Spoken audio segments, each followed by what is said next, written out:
जय महारुद्र जी, जय माँ काली, जय माँ काल भैरव। मैं रुद्र आप सभी का इस वीडियो में तहे दिल से स्वागत करना चाहता हूँ। मैं आज आपको एक ऐसी साधना बता रहा हूँ जो भगवान शिव की है, जो रुद्र साधना है। ये महाशिवरात्रि के दिन आप कर सकते हो साधना। अगर आप इस महाशिवरात्रि से लेकर के अगली महाशिवरात्रि तक ये साधना अगर आप कंटिन्यू करते, तो एक्चुअली में भाई मैं 100% की तो गारंटी नहीं देनी है, पर 90 या 95% की गारंटी देनी है कि भगवान रुद्र आपके सामने प्रकट हो जाएंगे या आपको दर्शन दे देंगे। और 80% चांसेस है इसमें आपको भगवान जो रुद्र है, शिव अपने जो महादेव स्वरूप है, जो शिव स्वरूप है, उनके दर्शन देंगे। और 20% चांसेस है कि जो कि आपने रुद्र रूप के दर्शन देंगे। ठीक है, तो चलो यार ना देरी करते हुए ये साधना के ऊपर बढ़ते हैं हम। आपको सबसे पहले ज़्यादा कुछ नहीं करना है, शमशान की थोड़ी सी मिट्टी ले आनी। शमशान की मिट्टी लाने के बाद उस मिट्टी को अपने किसी भी कमरे में रखना है। एक नर्मदेश्वर शिवलिंग लाना है, छोटा सा इतना 2 इंच का शिवलिंग लाना है, नर्मदेश्वर शिवलिंग। और उस शिवलिंग को ला करके उसको एक जगह पर आपने स्थापित कर देना है। फिर रात में 9 बजे के बाद, 9 साढ़े 9 के बाद और सुबह 4 बजे तक कभी भी आपने जाप करना है उनका, जितना हो सके। मान के चलो अगर आप 1 साल के लिए कर रहे हो तो जितना हो सके।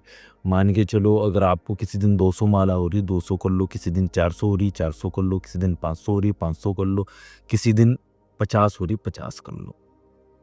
ठीक है, बट आपको भगवान शिव से ऐसा संकल्प लेना है कि मैं 1 वर्ष तक ब्रह्मचारी रहूँगा। ठीक है, और सब कुछ चीज़ें जो है मैं 1 वर्ष तक करूँगा। ठीक है, आपने लहसुन, प्याज़ या किसी को बहुत सारी चीज़ें होती है, 8 प्रकार का ब्रह्मचर्य मैं अगले वीडियो में बता दूँगा। तो इन सभी का जो है आपको ये बोलना है और आपने जो है 1 वर्ष तक, ठीक है। बट इतना याद रहे 61 माला के नीचे एक दिन भी जाप नहीं होना चाहिए। 61 माला के नीचे, किसी दिन 1000 भी कर लो भाई, वो बात नहीं है। ठीक है, 9 बजे बैठो, सीधा 3 बजे उठो, अथरी से बजे। और प्लस आपको दिन में नहीं सोना है, इस पूरे कालखंड में आपको दिन में नहीं सोना है। और 6 बजे से पहले उठना है नींद से। मान के चलो अगर आप 10 बजे बैठ के 12 बजे उठ रहे हो तो कोई नहीं, 12:30 बजे सो जाना है। 12:30 बजे सो करके 6 से पहले 5:30 बजे उठ जाना है। नींद हमेशा कम रखनी है। नींद रखनी है आपने 5 घंटे से कम पूरे इस 1 वर्ष के साल में। अब इससे क्या प्राप्ति होती है? भगवान रुद्र से बस जाप मात्र से धर्म, अर्थ, काम और मोक्ष की प्राप्ति होती है। जो धर्म होता है, धर्म मतलब भाई आप जिस भी धर्म के हो उस धर्म के अनुसार आप ऑटोमेटिकली स्वतः ही आचरण करने लगोगे। अर्थ का मतलब पैसा होता है। ठीक है, आप कहीं से भी आपके पैसे के योग बन जाएंगे और आप कहीं से भी आप पैसा आपके पास आने लगेगा।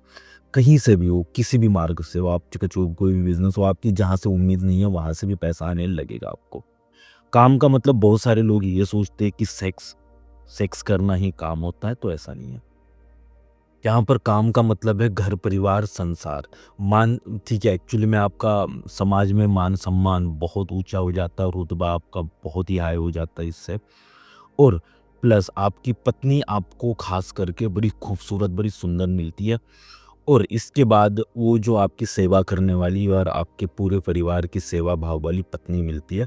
और बच्चे भी आपके आज्ञाकारी निकलते हैं इससे। अब मोक्ष, मोक्ष का मतलब है कि भाई बाद में एक बार आपने ये मर गए यहाँ से, तो आपने दोबारा जिंदगी कभी जन्म लेना ही नहीं है। बात नहीं समझिए।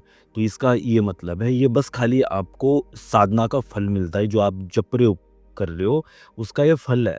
ठीक है, जो आप भगवान शिव से जो मांगोगे वो अलग है। आप कुछ भी मांग सकते हो मेरे भाई, कुछ भी मांग, जो चाहे वो मांग लो।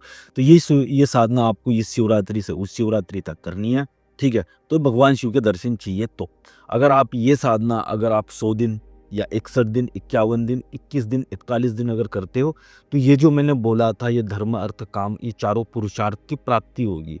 अगर आप ये साधना अगर 2 महीने, 3 महीने या 21 दिन, 41 दिन करोगे तो चारों पुरुषार्थ की प्राप्ति मिलेगी। बट शर्त यह है कि 111 माला प्रतिदिन करनी है। 21 दिन भी करते हो तो 111 माला प्रतिदिन करनी है। बात आ रही समझ में? ठीक है, तो रुद्र मंत्र यह है, ओम रंग रुद्राय नमः। इस मंत्र की आपने वो जपना है जी पूरा। ठीक है, तो शमशान की मिट्टी अपने ऐसे सामने रखनी है। शमशान की मिट्टी सामने कुछ रखनी है और अपने आसन के नीचे कुछ रखनी है। ज़्यादा ज़्यादा नहीं भी लाते हो, 2 मुट्ठी भी लाते हो ना, तो अपने आसन के नीचे 1 मुट्ठी रखो, सामने 1 मुट्ठी रखो, ठीक है? उस पर नर्मदेश्वर शिवलिंग स्थापित करो, ठीक है? और पंचामृत से भगवान शिव को स्नान कराओ, ठीक है? और लाल या सफ़ेद फूल भगवान शिव पर चढ़ाओ। 1 लोटा प्रतिदिन जल चढ़ाना है और दूध भी चढ़ाना है अपने। दूध में चमेली का तेल, और चीनी नहीं चढ़ानी है। चीनी इसलिए नहीं चढ़ानी है, कहीं-कहीं पर ये भी होता है कि जो जानवरों का बुरादा होता है, जो हड्डी का, तो वो भी चीनी में डाला जाता है। इससे अच्छा है आप गुड़ ऐड करो उसमें, ठीक है? और कम से कम आपने प्रतिदिन 51 से 121 के बीच में आप बेलपत्र रो प्रतिदिन चढ़ाना है आपने। और सोमवार को और महाशिवरात्रि को बेलपत्र नहीं तोड़ना है, इतना याद रखना है, ठीक है? और ये साधना आप जैसे करो वैसे करो, ठीक है? अगर मनोकामना के लिए करनी है, ये चारों, एक एक तो ये चारों पुरुषार्थ मिलेंगे, और जो भी अपनी इच्छा है भगवान बाबा को बता देनी। 7 महीने तक करो, आपकी मनोकामना भी पूरी हो जाएगी। और ये जो चारों पुरुषार्थ है, धर्म, अर्थ, काम और मोक्ष, इन चारों पुरुषार्थों की भी प्राप्ति होगी, 7 महीने भी करते हो तो, ठीक है? तो इसी महाशिवरात्रि से आपकी साधना स्टार्ट करनी है, ठीक है जी? तो ऐसी वीडियोज़ के लिए हमें लाइक करें, शेयर करें, सब्सक्राइब करें। तब तक के लिए जय महारुद्र, जय माँ काली, जय बाबा खालेवाड़। फिर मिलते हैं जी अगली वीडियो।